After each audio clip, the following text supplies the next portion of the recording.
Hello, everyone. GM. Welcome back to another episode of Overpriced JPEGs and your favorite recurring segment, A Moment of Zeneca, or Moment of Zeneca. Moment of Zeneca. Important that I get this correct.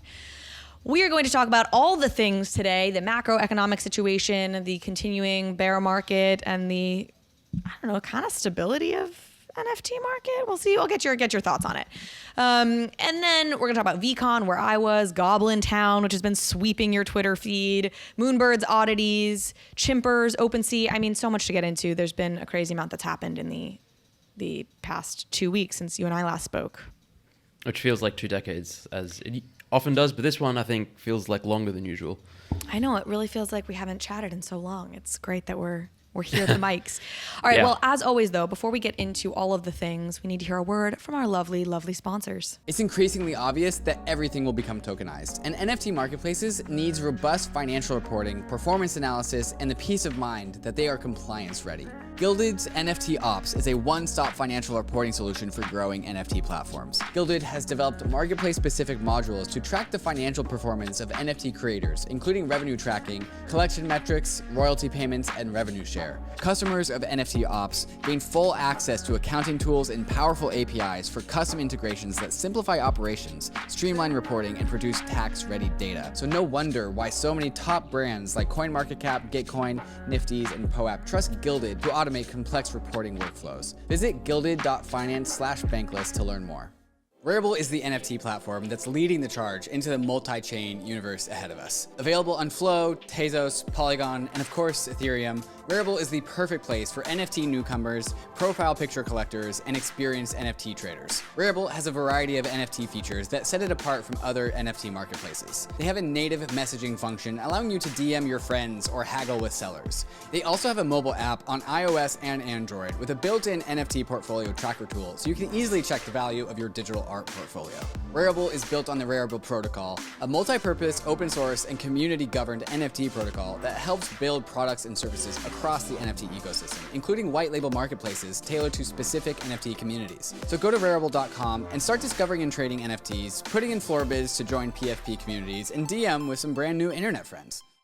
If you're starting on your NFT journey, you need MetaMask. This is your tool to unlock the world of DeFi and NFTs without giving up custody over your private keys. MetaMask is both a secure in-browser wallet and also a secure bridge for your hardware wallet so that you can connect to any Web3-enabled website. You can now trade tokens with any DEX or aggregator. MetaMask Swap gathers real-time pricing information across the DeFi exchange ecosystem, allowing you to select your best price while getting all of the MetaMask benefits of self-custody, lower gas costs, and increased transaction success rates. MetaMask also has a fantastic mobile wallet, which I use while I'm out and about. And I use it to collect POAPs, NFTs, and use it for all my DeFi things while I'm away from home. If you haven't downloaded MetaMask, you gotta try it out. Download MetaMask for desktop and mobile at metamask.io, or load up your Ledger, Trezor, Keystone, or Lattice hardware wallets so that they too can get into Web3. All right, Zeneca, we're back. I said relative stability of the NFT market, and you gave me a look for anybody who was not on the podcast. So I sense you do not feel like there's stability in the NFT market. Give me the macro update from your perspective.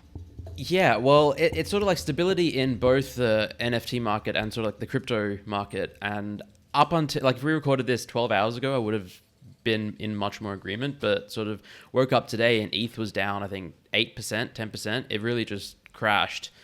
Now Carly's giving me a look with her eyes like, no, did you not see this? I didn't know. So my fiance wrote a book, and the book came out yesterday. So we had like a big celebratory dinner and drinks and whatever. So the last 12 hours I've been less plugged in than I typically would be.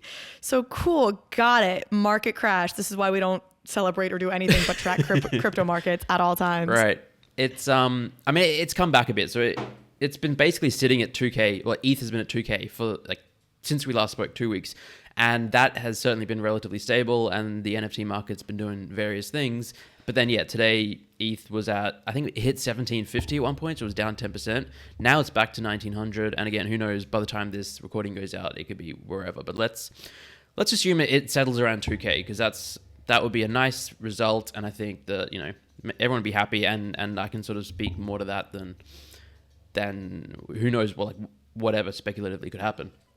So as you alluded, it's been sort of relatively stable for the last 2 weeks. And I think that historically, when crypto is stable, so the price of ETH is stable, NFTs have a tendency to run. It's very difficult for NFTs to go like completely bonkers up or even down per se, when ETH is like zigzagging all over the place, because people sort of want to see where it settles, and there's all sorts of other stuff going on. Not to mention gas is often high when ETH is doing a bunch of crazy stuff. But so we've seen ETH at 2K for a couple of weeks, and while the market is certainly bearish, like we're down so much from all-time highs, both in ETH terms and in USD terms, because the price of ETH has dropped. It's been feeling like the last week or so, I don't know, projects are like slipping through, and the good projects are minting out, and their floor price is going up. Blue chips had relatively stabilized, like there wasn't too much bleeding going on for like Bored Apes anymore. Doodles had sort of settled. Moonbirds were doing well. And yeah, I mean, it's sort of like we're setting into a new normal, and who knows how long this is going to last for. It could be another 2 days, and then bull market hits. It could be 3 more months of this. It could be 2 years. I don't think it's going to be 2 years, but yeah, who knows? It's been a nice, pleasant, stable period where, again, it's just like builders can build, and I can't say build without the meme. Without the Kevin K money. Yeah, I just can't say that word anymore. He's ruined it for everyone. Yeah, but anyway. So it sounds like you think we're doing like a bounce along the bottom thing, right? Where we're relatively at the bottom, and we'll have some rallies, we'll have some falls, like we're seeing with ETH the last 12 hours, but that this is a bounce along the bottom moment. Is that what I'm hearing? Yeah, I mean, that's what the optimist in me thinks. Obviously, there's a chance like ETH could drop to 1,200, 1,500, 900 in pretty disastrous scenarios, but I think given... And I think I might have spoken about this last time, the collapse of Terra, the Azuki drama, the macroeconomic situation in the world, everything going just crazy. I think the crypto market has shown like a resilience that it may not have shown in 2017.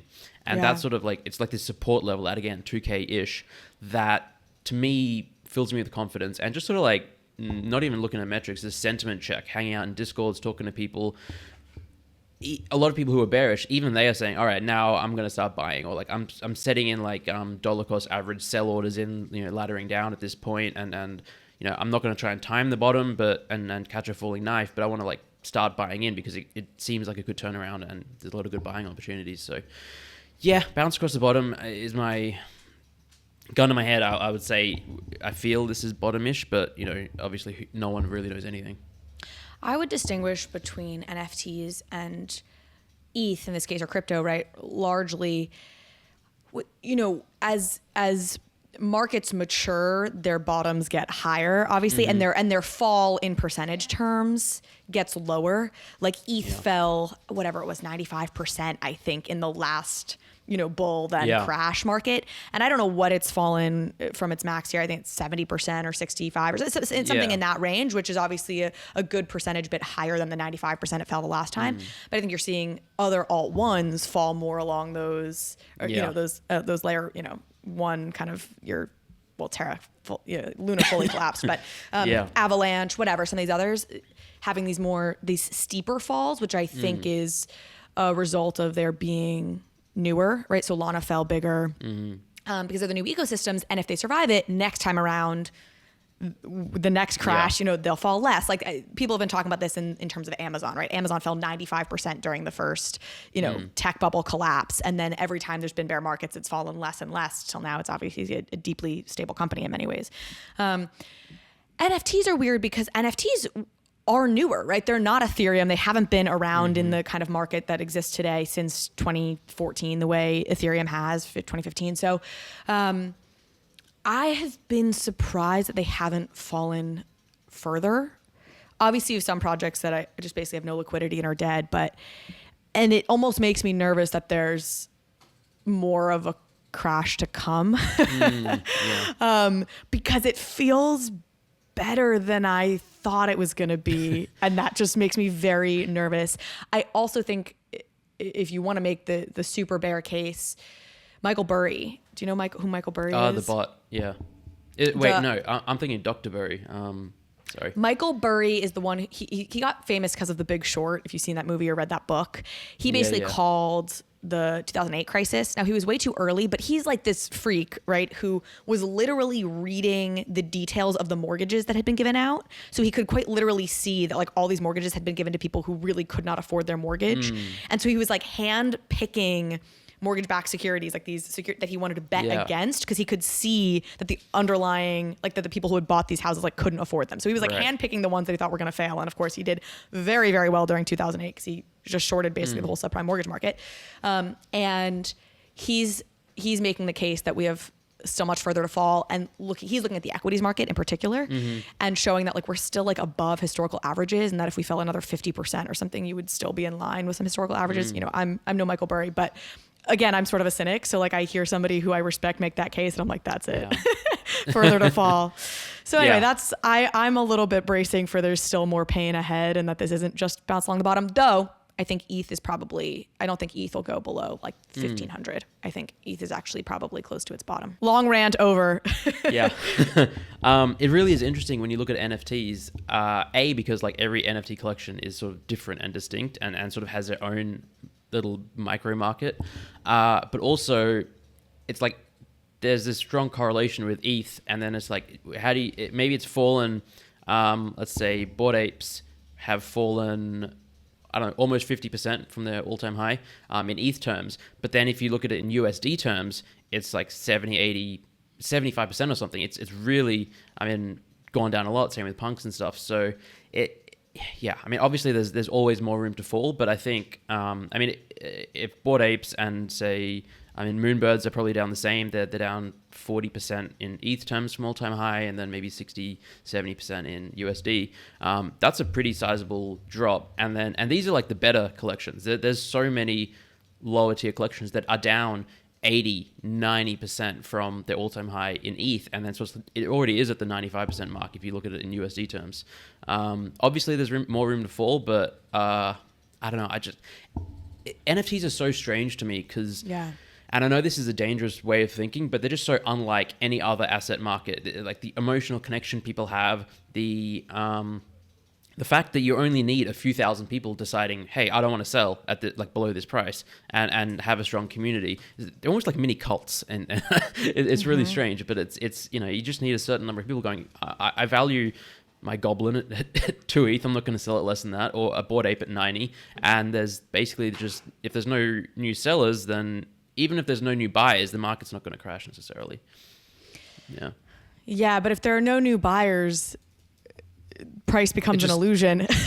Well, because like you can say the prices. Well, and I'll talk about this in a minute, because we'll get to this when I talk a little bit about Chimpers, because that was a project that was blowing my mind. I was messaging about it, like, how have I not heard of this Chimpers project? And then I think I've found my answer, but we'll get there. So you're right. NFTs are weird. The emotional connection. There's so many dependencies to this market that don't exist necessarily in other markets. Like you just don't feel an attachment to your Amazon equity, like your Amazon stock, the way you're going to your dead fella. And that does create a totally different dynamic. I think if things really crash further though, and the macro geopolitical situation, for example, gets worse, if any number of these kind of tenuous situations right now that feel a little bit stable, not that Ukraine is stable, but if we're here in the West, we're lucky enough to kind of not be feeling it.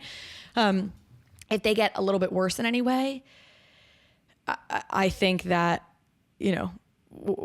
people are going to start selling NFTs because they're down from their all-time highs, but who's to say those all-time highs were remotely the correct valuation? And that's where it's a little bit, it just gets funky. So anyways, not trying to be the doomsayer here. Obviously, please everyone. I'm still not selling, right? Like I've had NFTs even go up. I mean, my V friends are up, and I haven't sold anything. I'm still white knuckling it. I believe in a lot of these projects in the long term. I'm still just trying to wrap my head around, how do we price these things? This is the first time with this market that we're having a bear market like this, within the NFT market after such a bull run in the NFT market, because all of this is so brand new. So we just don't know how any of this is going to shape out. I mean, we sort of had a little bit of it last year in August, the bull market, and then like October, November, December was bearish, and it felt different though, didn't it? It did, but like every cycle feels different, which is strange because we had a similar thing in like May last year as well, and then it sort of like bounce back. Even this year. But in May of last year, it's like you had like CyberCon. It's like, what even? Yeah. May like of last year, there was like 4 projects. 4 people buying. Yeah, it's very different then. I mean, you didn't even have Bored Apes yet. Bored Apes aren't even a year old. No, they are. They had their 1 year birthday. I thought Bored Apes were in July. No, April 30th. I think 30th or like end of April. Yeah. Oh, wow. Okay. Anyway. Bad Carly. Basically a year. Bad influencer. Yeah. But that's still like, they're basically a year old. January, we had like a bullish month. And then like, it's sort of been a slow bleed ever since then. But then April, I think we saw another like spike up, all-time highs for a bunch of projects and then crashing down again. And I don't know. No one knows. Like it's just throwing darts at a dartboard. And I wrote a Twitter thread this morning talking about if you're feeling, and I've mentioned this before, if you're feeling really like sick to your stomach, your heart sinking and anxious and depressed, it's often just a sign that you're overextended, you're overleveraged, your portfolio management and the allocation diversification is just off whack. And so you should use this as a sign that, well, maybe I have too much of my portfolio in NFTs and I should have some in, not that the other asset classes are doing fantastic right now, but even stable coins and cash, like that should be a part of your portfolio.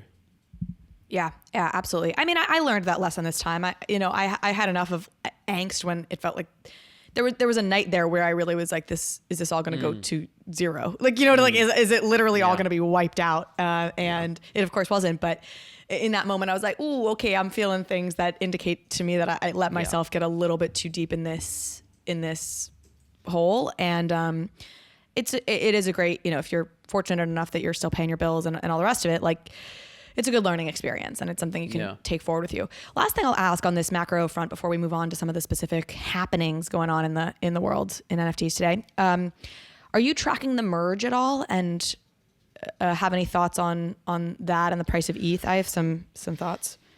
I am loosely tracking it. I mean, I sort of hear things on Twitter and in places, and it seems, last I heard, it was looking really good to be happening around like August, and then I saw a Twitter thread yesterday, the day before, about how I think on the Beacon chain there was a reorg of the block basically, so they had to like 7 blocks were confirmed and they had to go back and undo it, which we hadn't seen on mainnet for years and years and years, and it might be a sign that more work needs to be done so that we avoid that. And I'm nowhere near technically minded enough to know if that's going to delay it or anything, but prior to that, everyone sort of who was at anyone really seemed bullish that it was going to happen in August or September. Yeah. In case somebody doesn't know what we're talking about, this is moving to proof of stake on Ethereum, which is going to be very, I think, bullish for ETH in general, when it happens. So there's a great Bankless episode. I'll plug my, parent company, you can call it, Bankless, the lovely Bankless. They did an interview with a guy named Hal Pressfield called Betting the Fund on the Merge, if you want to go check out that episode. And this is a kind of a TradFi guy who's gotten very into crypto and has a hedge fund and is basically like betting heavily on the merge, really pumping the price of ETH based on supply demand dynamics. And just, he makes a very strong case why, supply basically falls, creating, price pumps after we move to proof of stake and like expense revenue dynamics, right? Like Ethereum generates revenue, and right now a lot of the expenses are tied into the fact that it's proof of work, and when it moves to proof of stake, those expenses fall. So if you're like evaluating it like a business, those are really favorable dynamics. Anyways, I certainly can't articulate it this way he did, but I would say go check it out. He was bullish that it would happen in August, September. Interesting to hear what you just said. I hadn't been tracking the Beacon chain piece, so I know they're right now testing on a couple different test nets and different chains. So that's the process they're in now. And if those go, I think, relatively smoothly, that's when the August timeline should be hit. I saw a tweet again, I think this morning, sort of like the bear case for the merge, not basically saying, what if the merge has already been priced in? Because like everyone knows that it's coming, but or rather, a successful merge has been priced in, but like a delay or unsuccessful merge has not. And yes, maybe that's the case, but it's been delayed like 20,000 times already. I feel like, honestly, that I would say a lot of people are still saying, they would hear, oh, the merge is coming in August, and they're like, yeah, we'll believe it when we see it. It's going to come next year. It's going to be delayed again and again and again. So, yeah, I agree. I don't think it's priced in. The other thing that Hal got into, I mean, maybe it's priced in a little, but I think too many people are still a little bit uncertain about it. Hal got into, like, if you were to look at, like, evaluate it on like a price to earnings basis. And again, earnings depends on how you consider expenses and how, you know, you can play with these numbers, but I forget their specifics, but it's basically like right now the P/E ratio on ETH would be like the 165 or something, but that after the merge, it'll drop down to like 5 or again, wow. I probably butchered these numbers, but it's dramatic, it's you know, according thing, to the way that he's looking at this, and he lays out a compelling case. So it's just hard to me, you know, looking at it from that lens, it's hard to see it as being priced in because the P/E, whatever the P/E ratio was, just felt so obviously off based on what it should be.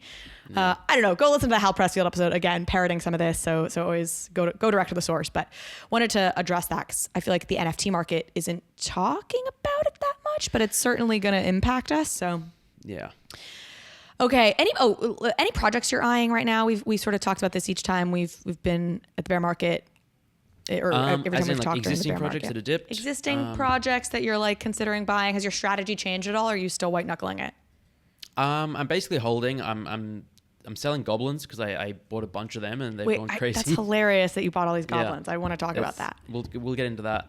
That's the only thing I'm really selling. I'm buying art blocks is basically the only thing that I'm buying still because I have literally, and I say this, excuse me, like every month or 2 months, and it's become like a running meme in my group chat. But I see something, I'm like, I've never been more bullish on art blocks than I am now. And I saw Snowfro speak. He was speaking at Stanford yesterday, and like there was just a Zoom link and just hearing him talk for 20 minutes about art blocks to a room of curious, interested people asking questions about how it works. It was inspiring, and again, just made me feel infinitely bullish on art blocks and generative art in general. So basically all the stuff I'm buying is there, or I'm mostly just holding actually.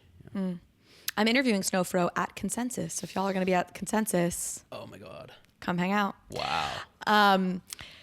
I'm looking at cyber brokers. I mentioned that I've been looking at Flyfish Club. And then of course, like after I said that, it was like 2.3, 2.4 when I was looking at it, and it's now like 3.7. I'm like, cool, missed that boat.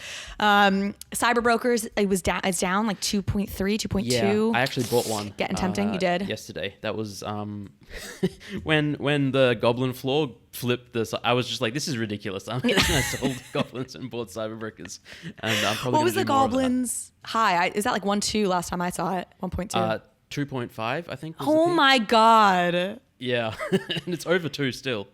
No, it's not. Check it right now. Check it right now. You're telling me now it's over 2? 2.18 is Shut the floor. the front door. This industry is so weird. I'm not cut out for this shit. We kind of deserve just to go to zero. This is why I'm so cynical, because I'm looking. Okay Bears. I was like, and not Okay Bears. No. There's Okay Duck Yacht Club. I was like, that's it. I quit. I fucking quit. I know. I'm just waiting for the not okay Duck Yacht Club. Bear. Probably flip goblins. God damn. Yeah. Okay, so all right, well, we got to do it. Let's do Goblintown then. So Cyber Brokers, you bought one, great. I know I should probably, but I'm just like white knuckling. I can't. I don't know. It's the human psychology of like, you know, I'll buy once it all pumps again. You know, I'll buy the top. Yeah. So let's talk about Goblintown. Okay, Goblintown, Goblintown.wtf. I feel like this thing has a bunch of names. It feels like it came out of nowhere. I was trying to get to like the origin story of this, but I realized they don't have a Discord, which I actually love, and I'll get to that. But you wanna talk about goblins when you decided to start buying in? What prompted you? The story? Yeah. It basically came up out of nowhere. It's like this stealth project. No one knows who's behind it, or the team. It's my favorite. Love those. Yeah, exactly. It's although I would say, like, again, similar to Azuki, it's like they've executed well. Like they're good at marketing, which, you know, for better or worse is anyway. I just heard about them as you hear about most projects. It's like, oh, I'm in a Discord. Someone mentioned it in Zen Academy. I think someone mentioned it in Proof. I was in and out of calls, meetings, podcast stuff, and so I just kind of ignored it. And then I got a couple of DMs from people saying, do you like free mints, or like maybe like this is a website you might like this. So I actually clicked on and went to the website, and that's when I was like, this is cool. Because the website's sick. Website's well made. The art's cool. The music, it's just thematically really nice. And then it just got me with all the right buzzwords. Free mint, CC0, no roadmap. Like, that's me. And then like I've aped into so many projects. Like, if someone out there wants to like target me and get me to mint your project, that's just put that in, yeah. But it had minted out. Like, it was free mint, 1 per wallet, 10K collection. And I was like, all right. And then I saw on secondary, it was like 0.03 something. And I mean, I was just like, I just liked it. And that's without even considering the meme. Like, people have been talking about Goblintown for, I don't know, a couple of months on Twitter, just memeing about going to Goblintowns as the bear market. You go to Goblin. It's just like, yeah.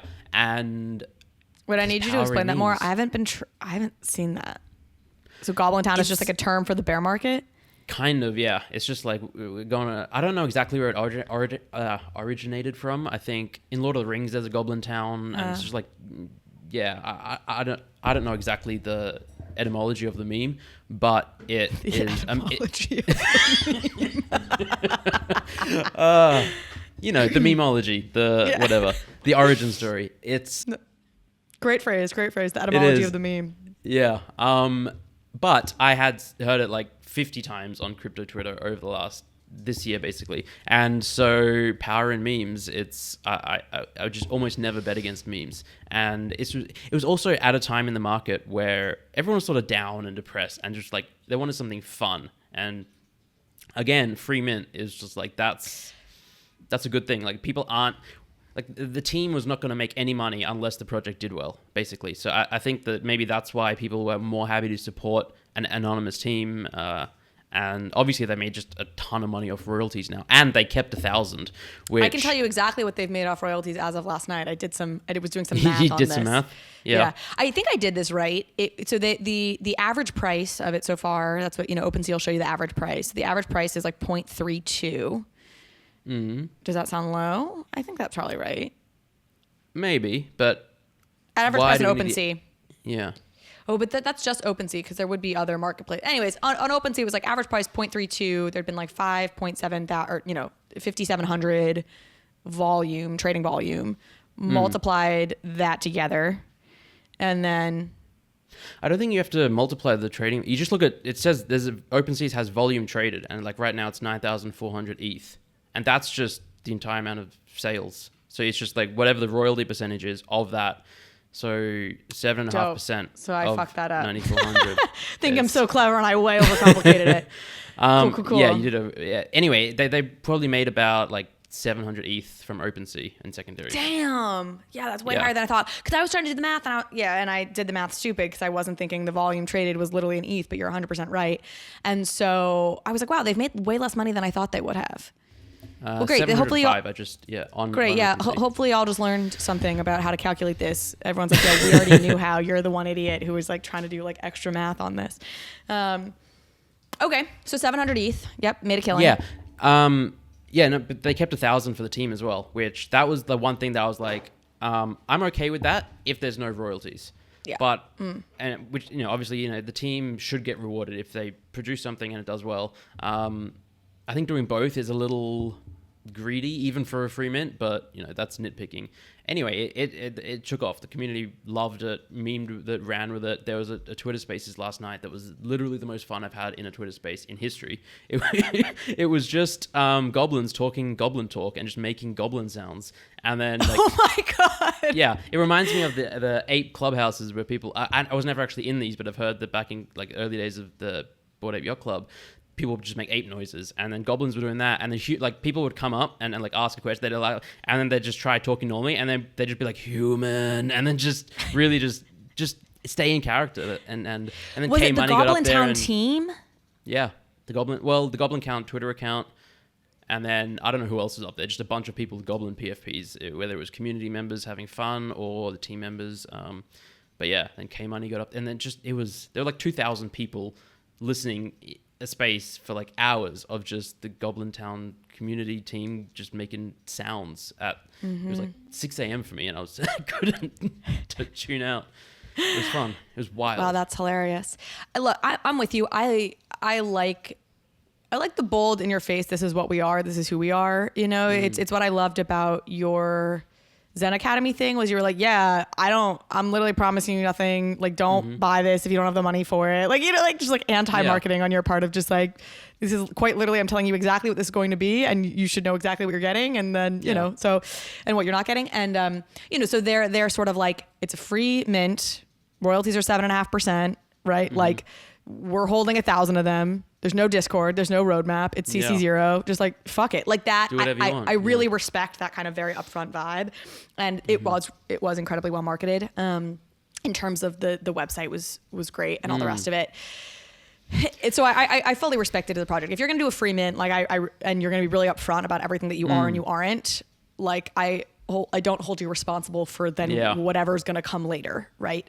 Or people are like, well, it's not worth 2 ETH. Well, y'all did this, you know what I mean? Like, and so, but it does strike me that it's fully, you say it's betting on memes, which is true, but it feels like it fits into this broader category of like this space rewards vagueness and punishes specificity, which is to say, this project was very specific in that it has no plans, and there's something about just like, who knows, like it can be anything that the space tends to just pump up.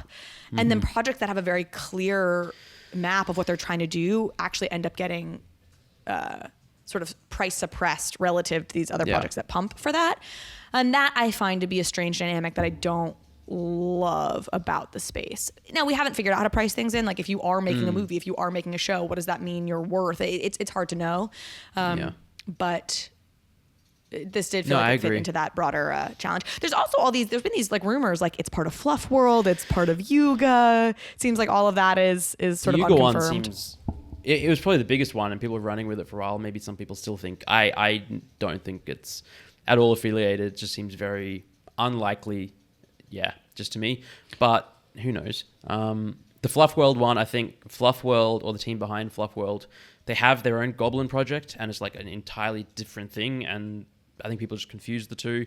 I heard someone say they thought Beeple was behind this and it's crazy, the rumors, but the reality is we don't know much, if at all. I think the Yuga one, it just doesn't seem right to me. I agree. I don't think it's some of the traits are like, they have like, there's like a trait dissing Azuki. It's like, it's someone's wearing a shirt and it's got like Tendies, Funks, Zunks, Azuki. And that's just like, that's one of the traits. And then there's a McDonald's hat as a trait. And it's like, Yuga would not, you put a McDonald's hat on anyway, or a NASA suit. I agree. I don't think it's them. Okay, let's talk. We've got a lot on the agenda today. We've got Oddities. I went to VeeCon. Was sad you weren't there, but that would have been great. Yeah, I'll see you at NFT NYC. Let's do Oddities. This is another one that I'd love to have you walk me through as a non-Moonbirds holder. Tears. There's a lot of pain associated with tracking what the Moonbirds ecosystem is doing. So, so tell me what's going on with Oddities. Yeah, so Oddities it was basically a free airdrop to anyone who had a nested Moonbird. So nesting is basically like staking without staking. Yeah.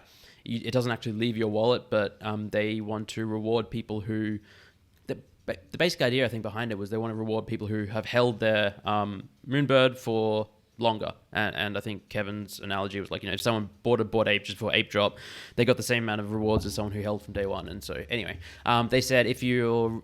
in advance of Oddities, they were teasing it around, just an image of it, and they said airdrop coming if you're nesting. So people knew that they could get it, and most people had their Moonbirds nested.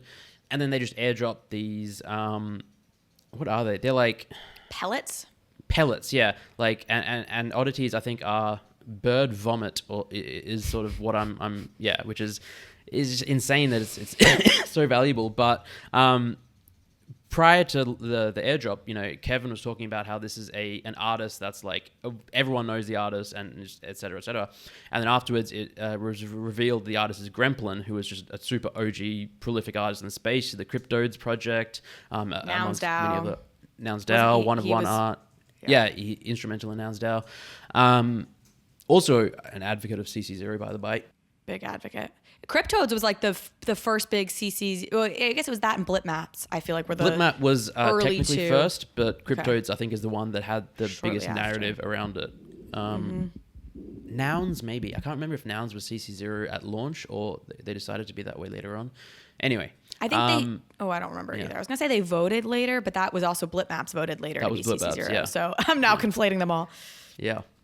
Anyway, so everyone got airdropped these pellets. They've been hovering around 3 ETH floor pretty much consistently since the drop. I think they were like 4 and a bit for a little while, but sat at 3. And then they said reveal is July sometime, which is ages away in the NFT space. And so we don't know too much about it other than they're going to be a sort of distinct offshoot from Moonbirds. And this was not part of the original roadmap. It was not really planned. I believe what happened was Gremplin approached Kevin, Proof team, Moonbird's team, and said, hey, I have an idea. Can we do this thing? And they were like, sure. And then they did it. And now Gremplin is involved with it and they're just running it. And then they have their original plans for Moonbirds running in tandem. Yeah, that's about what I know of it. Mm-hmm. I saw an interesting post.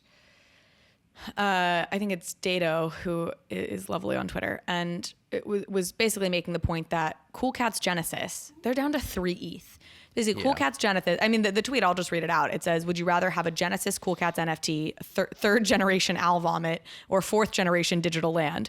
Making the point that Moonbird Oddities is, I guess he's calling it 3rd generation Owl Vomit. And then the other deeds, the other side metaverse, Yuga Labs metaverses are also at about 3 ETH a piece. Yeah. And so he's saying like Cool Cat's is the same price as the Oddities and the other side. And like, he's obviously, it's a very leading question the way he's phrased this. He's saying you should want Cool Cats.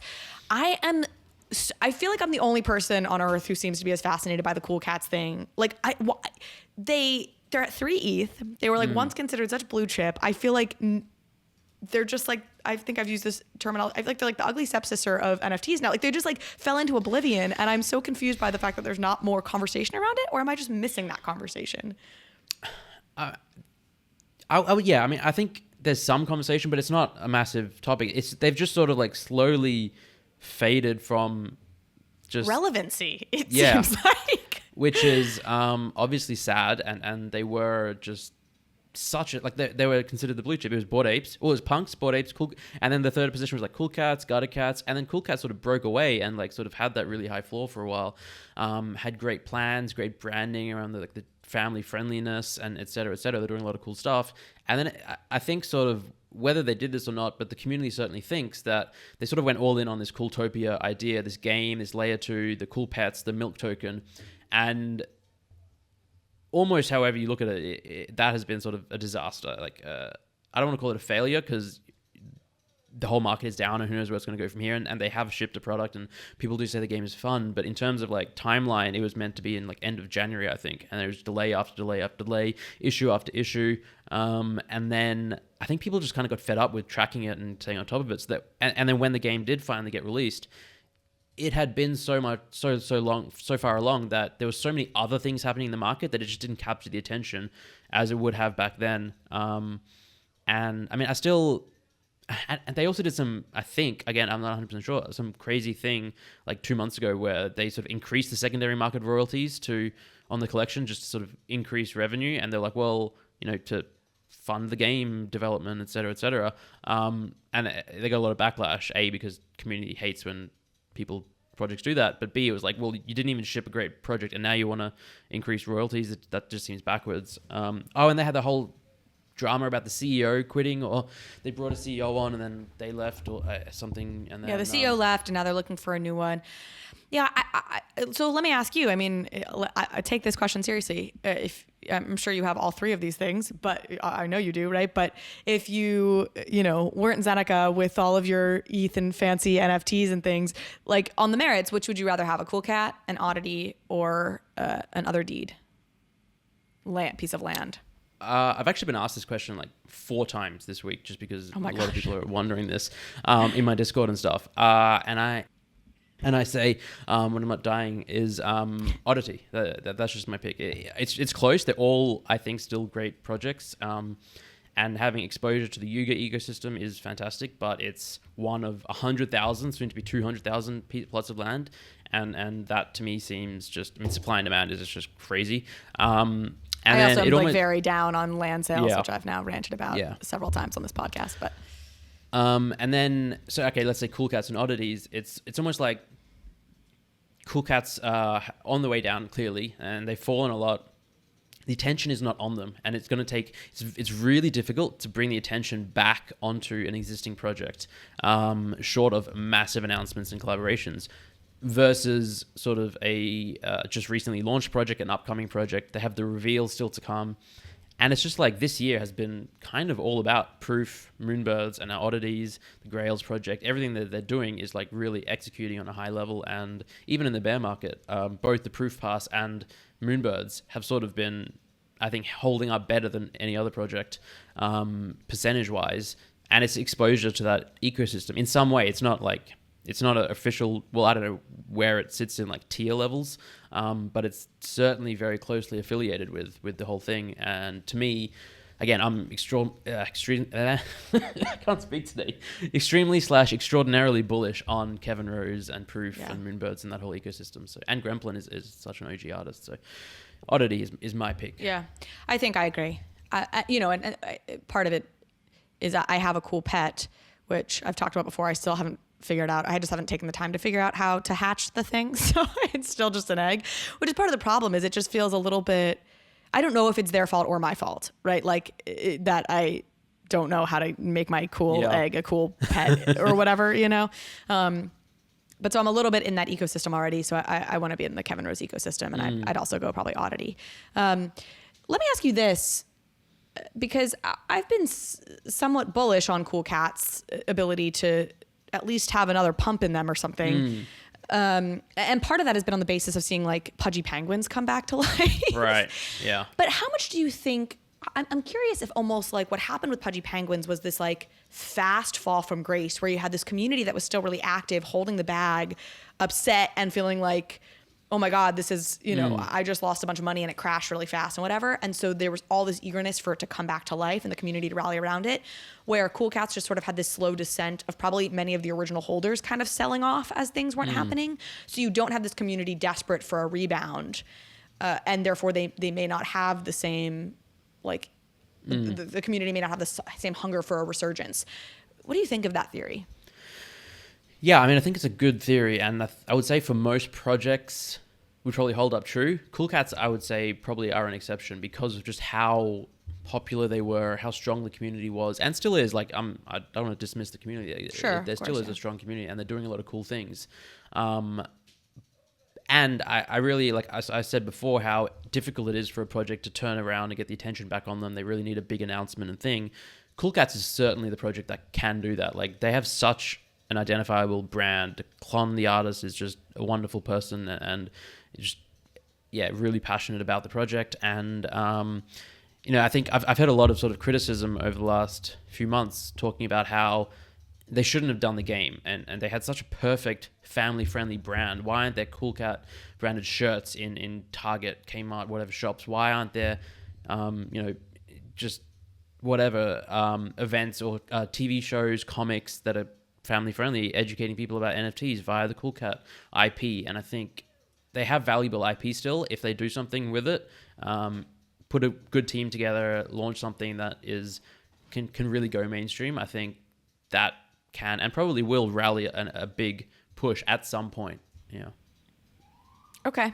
All right. Remain bullish on a Cool Cat's resurgence someday. As somebody who doesn't hold a cat but holds an egg. I've mentioned this in the podcast before. They hired like a really top tier recruiting firm to find them a CEO. Like if Coca-Cola is looking to find a CEO, like this is who Coca-Cola looks to from like a recruiting firm perspective. So like they're taking themselves seriously, which I think is great. Living a bankless life requires taking control over your own private keys. And that's why so many in the Bankless Nation already have their Ledger hardware wallet. And brand new to the Ledger lineup of hardware wallets is the Ledger Nano S Plus, a huge upgrade to the world's most popular hardware wallet. With more memory and a larger screen, the Nano S Plus makes it easy to navigate and verify your transactions. And the paired Ledger Live desktop app gives you increased transparency as to what is about to happen with your NFT. What you see is what you sign. The Nano S Plus gives you the smoothest possible user experience while you're doing all of your crypto things. So go to the Ledger website to check out the features of the new Ledger Nano S Plus and join the waitlist to get yours. And don't forget about the Crypto Life card, also powered by Ledger. The CL card is a crypto debit card that hooks right into the Ledger Live app, right next to all the DeFi apps and services that you're already used to doing, like swapping tokens and staking. So if you don't have a Ledger hardware wallet, go to ledger.com, grab a Ledger, and take control over your crypto.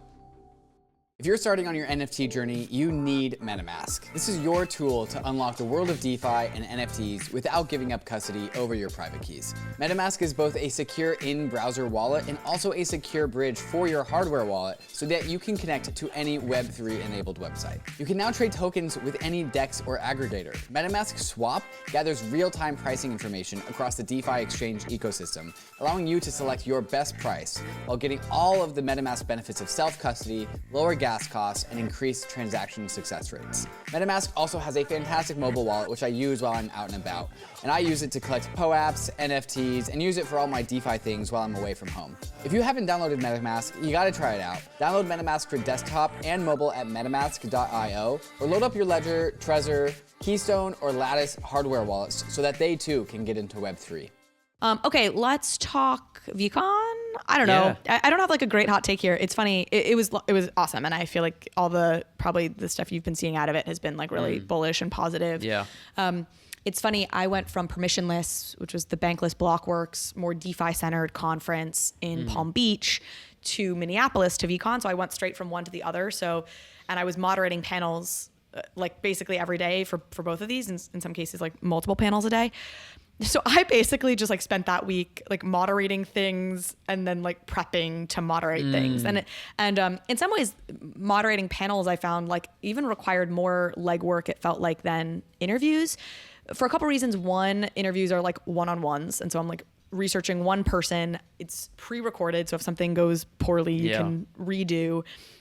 The panels are live, and it would be 3 or 4 people, and so I like to do a lot of research. So I'm researching like 3 or 4 people to really get a sense of them.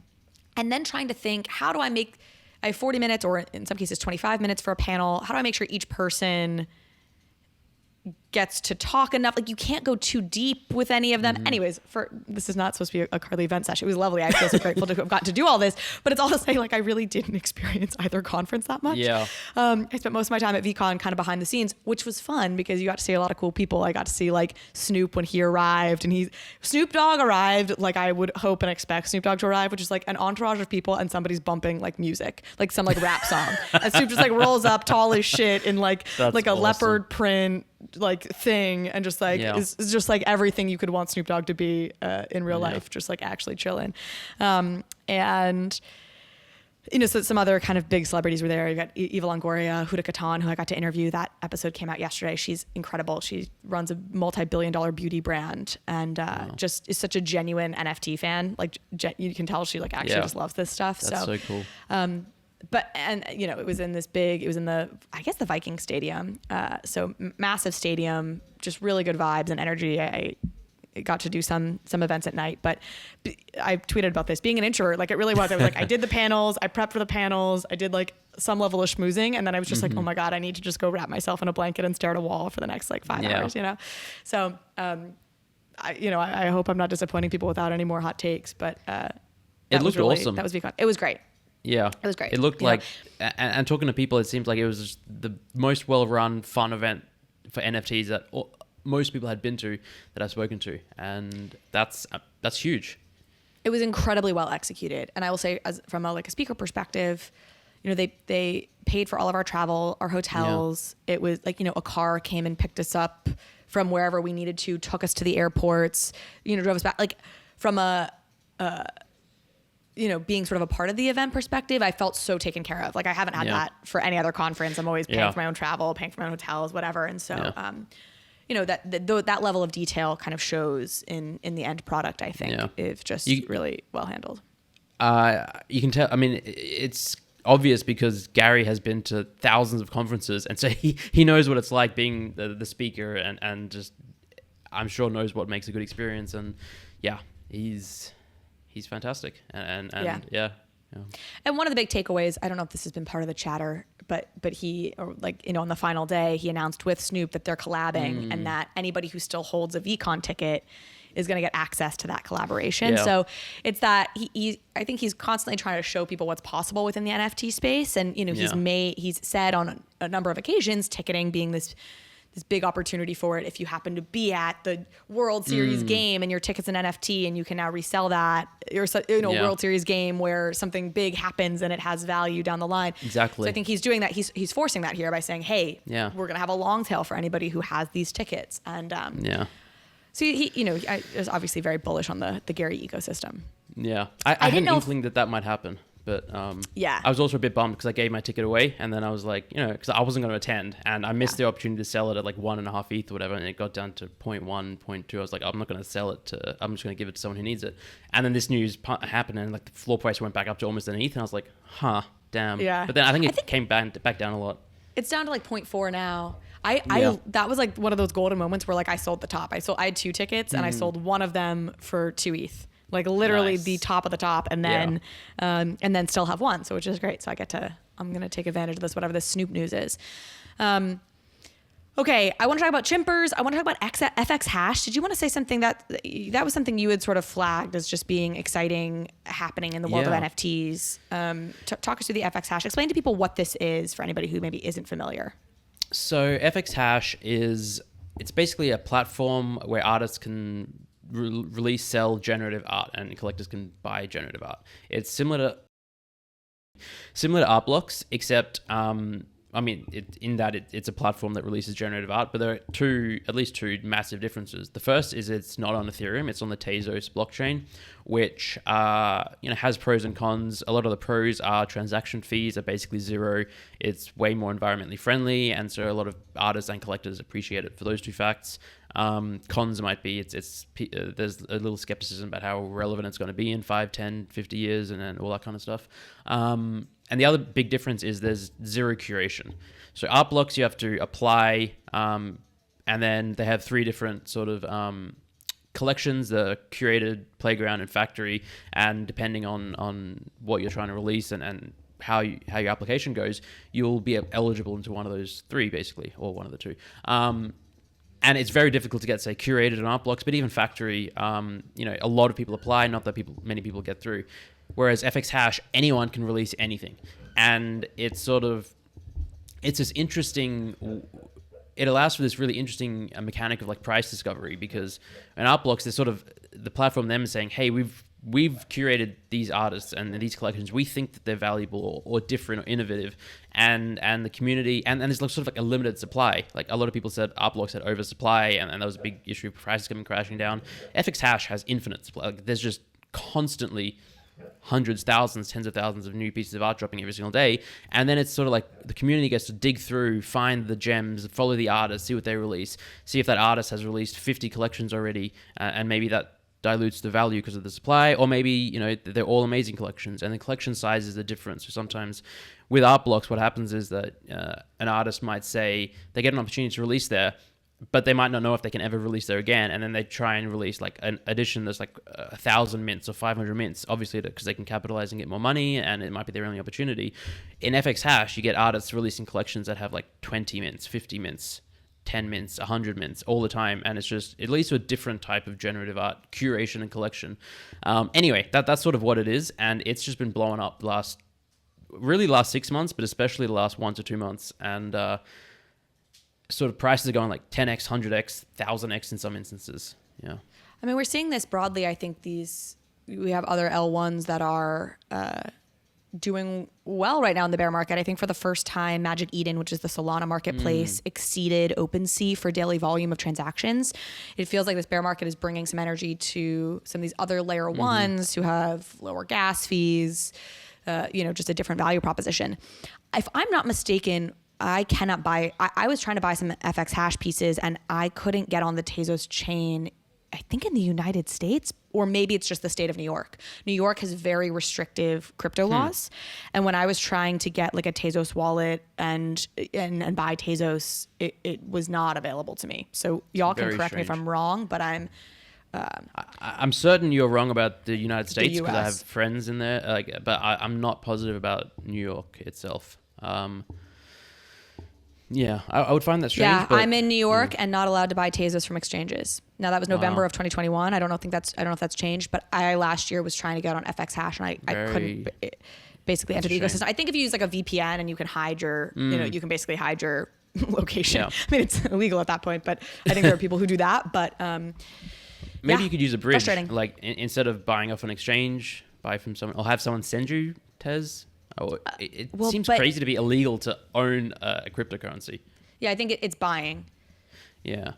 We must get Tezos is just banned by New York, the state of New York. New York has That's very so restrictive wild. laws. It's so wild. I mean, Yeah. even I stake a little bit of ETH on yeah. I think Celsius or USDC. I don't know what I stake on just something on Celsius. And if I'm not mistaken, I basically, if I ever wanted to like get my yield off of that, I'd have to drive into New Jersey and then I could take my yield out. That's so crazy. It's same with like sports betting. Like for a while, sports betting you couldn't do in New York, but you could do it in Jersey. And so we would like go to Jersey. Zach would bet on games. I mean, it's very strange. Stupid.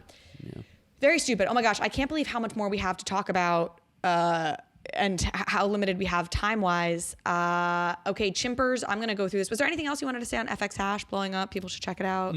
Art, Just you're big on definitely generative art. people should check it out. And I'll plug Zen Academy because within there we have the FXHash channel and there's a lot of great chat on there. So, oh, actually no, let me plug the FXHash Discord. That's just a better place. Yeah, go learn. Yeah. Great. Okay, Chimpers is a project that I feel like it has been one of these ones that sort of surged over the last couple of weeks, and I started digging into it because it's interesting. You know, I feel like to the point of things stabilizing, it feels like when you have projects that were previously unknown or like new projects sort of coming up, that's a good sign that people are feeling a little bit confident again and things are stabilizing, because there was a little touch and go there for a little while where it felt like nobody was going to buy a new project. Yeah. What blew my mind about Chimpers, and I think I messaged you this, was I realized the Chimpers Genesis collection has like a 35 ETH floor. And I was like, how? I didn't know anything about it. Did you know about this project before? Did you know about I'd Chimpers heard about Genesis? it, but yeah, I'd heard about it and I'd seen like the art and it really appealed to me. I never dug deep because there's too many projects. But I knew it existed, say, 6 months ago, so I missed it when it first came out, but I was slightly aware of it, but just, yeah. Yeah, so what struck me is I was like, oh my God, a 35 ETH floor. I think at various points it's been over 40. And I was like, how did I kind of miss this thing? I don't tend to be like a pixel art girl, you know? So that's part of it, is it just like doesn't appeal to me as an artistic style, but I recognize its value. Here's what I realized. There's 100 of these Genesis chimps or something, 111, a tiny supply. I think there's been 3 sales total. Like if you look at OpenSea. So I think it's this case of very few holders who just don't list or they just list at these very high prices, and you've had basically 3 sales for over 30 ETH and 3 sales total in the life cycle of the project. So it's a little bit misleading. I think it's a little bit hard to know what the quote unquote true market price of it is. Yeah, you know? if you wanted to liquidate today, what would someone pay you for it? Correct. Yeah. Unclear. Though I think with this new, and this Chimpers project, I think is like 5,555, something like that. Again, lower than 10K supply. I think partly it might be doing well right now, or getting some attention right now, is because it has that similar to Moonbird's aesthetic. And the artist is also a NounsDAO artist in some capacity, like has contributed to NounsDAO in some way. Yeah. So, I mean, it's an anonymous artist, which anonymous team. Chimpers is the lead of the project. But I will say he does provide like more information about himself that's verifiable on the Chimpers website. So he would fall in that category. Like OK Bears, I was like, felt like Azuki to me. I was like anonymous, Right. and I can listen to his Twitter Spaces with you, but I really don't feel like I can verify information.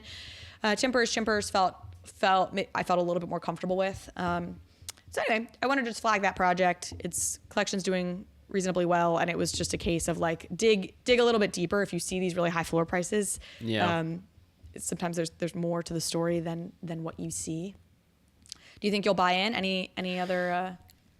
Chimpers, I have one, so I was on the mint list to mint, and that was an interesting thing as well. You just get put on these things, I assume, right? They're just like, we just want you to know about these. Sometimes I do, sometimes I don't. This time I was fortunate enough to, because we ran a giveaway for Zen Academy, and then they said, we'll add you to the list as well. And I was like, okay, I appreciate that. And I mean, I get put on these lists and I get free NFTs, but I never sell them because I think we spoke about this once. I got sent a Fanta bear, I think, as a total gift, just like, hey, we want to send it to you. We expect nothing. Went up to like 7 ETH, and I was tempted to sell. I was like, it feels weird to sell something that I just got sent for free. And anyway, obviously very grateful to have all of this stuff. So yeah, but the mint price 0.07, I think, or 0.08, and just immediately they were trading for like 4 ETH. So a lot of people were sort of giving them props, saying they could have easily had a mint price of 0.5 or 1 ETH or did a Dutch auction, but they wanted to keep it sort of accessible and sort of, really affordable for new collectors. And I think that's just something to be highlighted and commended, really. Yeah.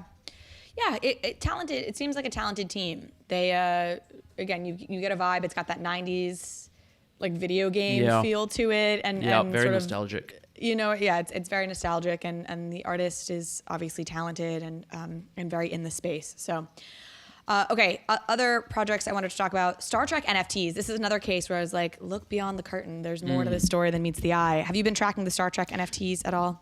No, not really. I remember hearing about Recur, the marketplace, ages ago, but I haven't really been following what.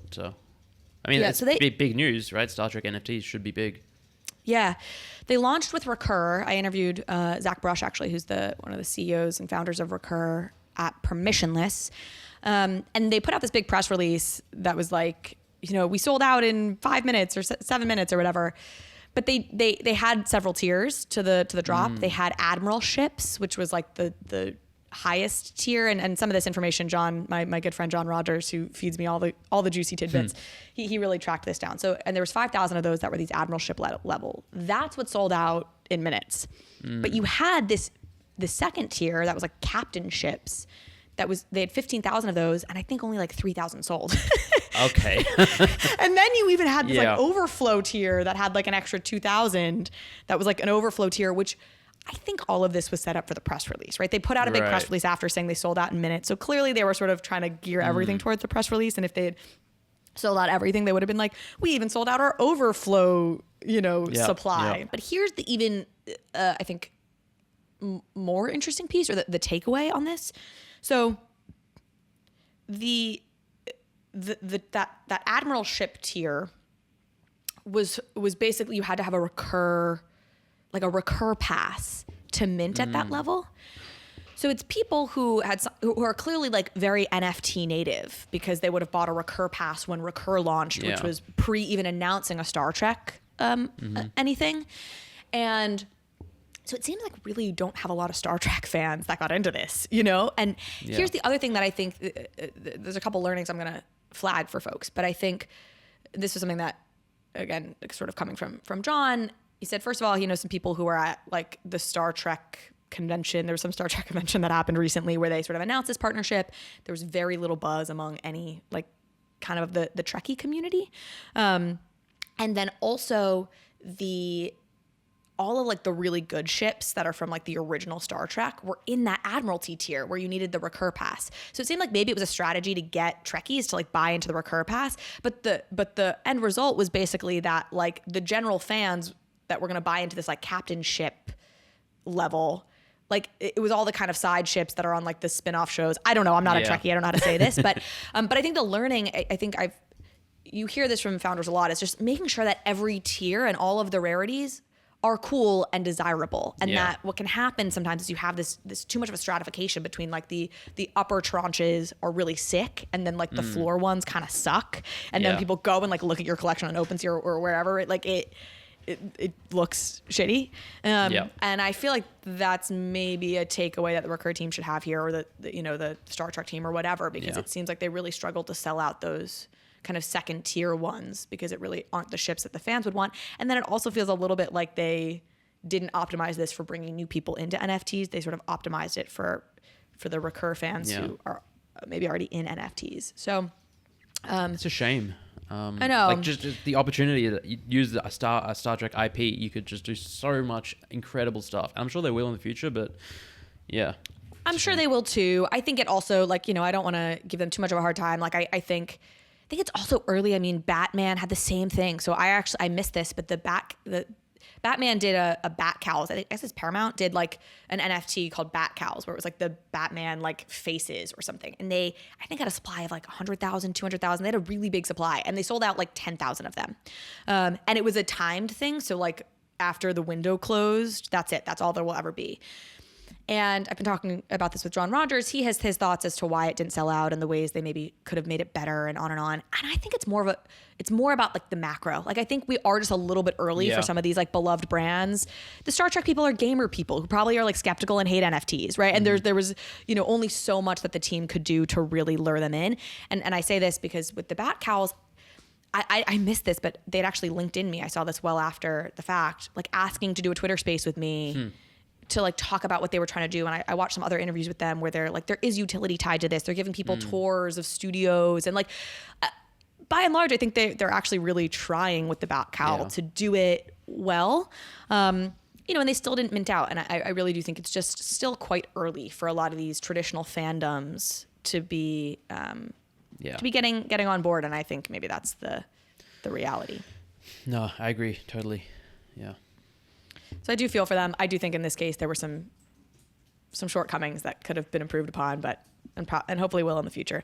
Love, Death, and Robots. Sorry, last thing I'll say on this, you know, kind of corporate franchises entering is I think doing something very cool. I don't know if you've tracked what they're doing. QR codes, right? They have this show on Netflix, and they're hiding QR codes within episodes of the show, within social media on the show, and you scan the QR code, you pay the gas fee, and you can mint one of their NFTs. They're doing 9 for each of the 9 episodes. That does feel kind of novel, integrated. Again, like it's going to be on Netflix. You're going to, you know, hold up to your TV or whatever and get an NFT. So I think that's cool. Yeah. And they're free, I believe. I think it's just gas. I think they are, yeah. Yeah, it's free plus gas. So, okay. As we run out of time here, Parallel Pack. So much more. Parallel announced they're launching their next pack in June. Huxley Chapter 4 is coming. That's exciting. Should we do Huxley? You interviewed Ben Morrow. I did. I'm just looking through. The Seth Green stuff, like that sounds fascinating. And I don't know much about it, so... Oh, shit. Man, we need to do a 2-hour episode. This is going to be crazy. Okay. Yeah. Sorry I'm cursing so much, too. It's fine. Yeah. And then there's the new OpenSea. There's Jenkins of LA. I don't know. Maybe some of this stuff we can save for next week, like the OpenSea thing, I think. Okay. They actually launched a new UI like today, like within the last couple of hours. So that's something we can talk about next week as well. Okay, we'll do OpenSea. Well, you're not on next week. You want to come on next week? We'll do 2 recurring Moment of Zenecas back to back. Yeah. Well, we can find a time. I'll be in Dubai, but I can find a time. Yeah. I'll just come to Dubai. We'll just do it in person. That's great. No problem. All right. Well, we'll talk offline about it. Okay. I'll give my Seth Green take as fast as possible. John Rogers. This is literally I have no original thought. John Rogers gives me all the thoughts. Okay. Seth Green, actor, was going to launch a show, and I guess probably still is, but that like prominently featured his Bored Ape. He planned to release the trailer for this show at VeeCon. A week before, I think he still did release the trailer at VeeCon, but like a week before all this goes down, or VeeCon goes down basically, and he announces all this, his Bored Ape gets stolen. He gets, caught in one of these phishing scams. Yeah. He loses 4 NFTs, including his Bored Ape that's supposed to star in this show. And now he's like, well, what the heck? Like I have this entire show built around this ape that I no longer technically have ownership rights to. And it's been this like funny saga playing out on Twitter where like Seth announced it's been hacked. Somebody stole it. Somebody has stolen it. He then starts tweeting at the account like Dark Water 80, I don't know, whatever. He starts tweeting at the account that he thinks has the thing. He's not getting any reply. He starts to be like, I have lots of years of experience in like intellectual property. Like I will sue. This will be an interesting like watermark case around like stolen assets. Basically like, whatever. And then BuzzFeed of all places tracks down the holder, and apparently like the Twitter account that everyone was tweeting at is like not an active one that he really uses, and he kind of uses like a secondary thing, and he basically, this like thief is like some Australian surgeon. He's like just like he lives in Australia. He's just like a dude, and he's like, oh yeah, I didn't really know that this was all going on. When I bought the ape, it wasn't flagged as suspicious or stolen, so I just bought this ape, put it in a wallet, went on doing my surgery thing, and like have only now realized that anything was even happening. Yeah. So like, sure, I'm open to a conversation with Seth Green, like whatever, like put him in touch. Okay, takeaway here, and this is where I think we'll enter this new future. If Seth had licensed this ape to his production company, he could proceed with the show no problem, because that license would have to be honored even if he sold the ape. And this is this really interesting new world, a new paradigm we're entering. And I interviewed Feature.io, who is building out this licensing platform that Coinbase is using to cast apes in their show. As we're starting to enter this like kind of traditional Hollywood world of like, you know, you could have somebody like cast their World of Women in like a porn film and then try and sell it to somebody. And like, you know, like I just think it's really interesting once we start to get into this world of setting up media deals for your NFT, but then the NFT fundamentally being an asset that can be sold or stolen or whatever. So the moral here is like, would have been interesting to see, like, you know, Seth could have licensed it. He would have prevented a lot of headache. I mean, there still would be headache and he'd still be fighting to get it back, but at least like the future of his project wouldn't be in jeopardy in the same way. And that's really been a learning for me of understanding how traditional Hollywood works. I was like, John, are there comparables to this in the real world? He's like, all the time. You can have a project and you've signed a deal for a film project, for example, with a costume designer. And then if you sell the rights to that script or to the project, the new owner inherits that deal with that costume director. And if they want to end it, they have to buy them out in some capacity. Like, you know, you don't get to just sell the project and then get yourself out of a deal that's been signed with that project. So he's saying that the same will hold true in the NFT world, and that we're going to enter this new era where there's a lot more of that going on. The second you want to do a project with your NFT, make a license of some sort happen, so that you can prevent these kinds of things. But then my next iteration of that is like, it'll be fascinating to see if you start to have people do like weird deals that people don't want, and that will impact the value of an, you know, again, your World of Women is now in like some weird porn thing, and like the next holder is entitled to know that. And anyway, just it's lots of wild thoughts. Yeah, it's fascinating. Honestly, it's like new frontiers basically all over the place, and it's going to be an interesting. Just 1,000 years ahead of us, but let's say the next 10 years going to be fascinating.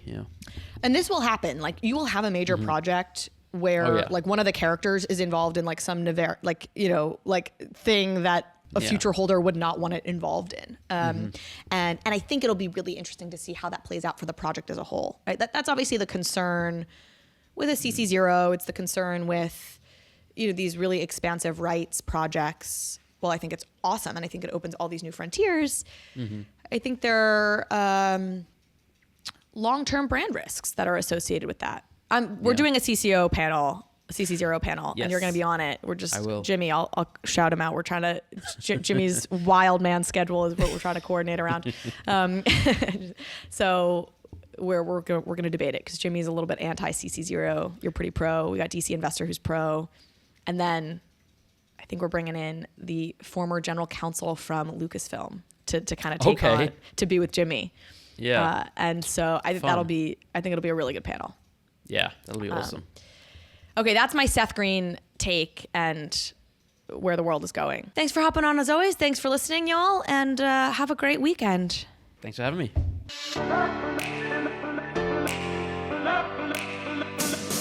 Thank you so much for watching this episode of Overpriced JPEGs. If you liked this conversation, if you liked this episode, please go ahead and hit subscribe. It helps me out, it helps the show out, and it means you will get alerts and updates when we post new content. Thanks again.